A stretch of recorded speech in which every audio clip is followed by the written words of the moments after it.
नमस्कार मित्रों, चंबल डायरी में एक बार फिर आपका स्वागत है। आज 14 मार्च है और आज का दिन नदियों के लिए आवाज़ उठाने के लिए, उनके लिए एक्शन करने के लिए एक अंतर्राष्ट्रीय दिवस है। इस अवसर पर मैं आपको यहाँ अपने भिंड से 8 किलोमीटर दूर क्वारी नदी तक लेकर के आया हूँ और यहाँ मैं आपको दिखाना चाहता हूँ कि वर्तमान में क्वारी नदी किस स्थिति में पहुँच गई है।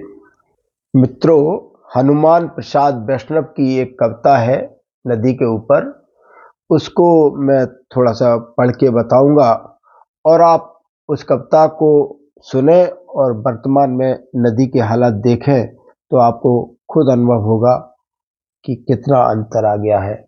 दरिया खेत गांव वन सबको मैं जलपान कराती हूँ। दरिया खेत गांव वन सबको मैं जलपान कराती हूँ। मेरा जन्म पहाड़ों से, मैं मैदानों में आती हूँ। कृषकों की फसलों को पानी पथिकों के मन भाती हूँ।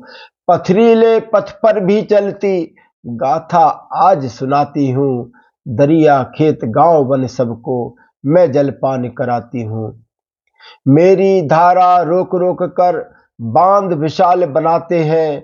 बिजली उत्पादन नहरी जल खेत खेत ले जाते हैं। दिनचर्या की शुरुआत में मैं सांझ ढलाती हूँ। दरिया खेत गांव वन सबको मैं जलपान कराती हूँ। मैंने धोया मानव को, मानव ही मुझको धो बैठा। कूड़ा करकट अपशिष्टों से पावनता को खो बैठा। जल जहरीला घाव घनेरे, सोच सोच घबराती हूँ। दरिया खेत गांव वन सबको मैं जलपान कराती हूँ। सभी धर्म मजहब के मानव मेरे तट पर आते हैं। पाकर पावन निर्मल पानी मंत्र मुग्ध हो जाते हैं। जन जन के चेहरे पर खुशियाँ देख देख इतराती हूँ। दरिया खेत गांव वन सबको मैं जलपान कराती हूँ।